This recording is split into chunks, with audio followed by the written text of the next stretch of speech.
Omzum yükle doldu ama bende vazgeçmek yoktu. Bitmedi, bitmedi, bitirmedim. Ben özel değilim ya da öyle bir şey, ama sen varken hep böyle hissettim, böyle hissettim.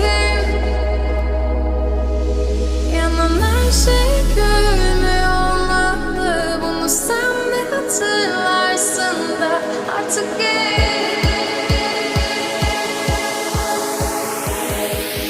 böyle hissettim.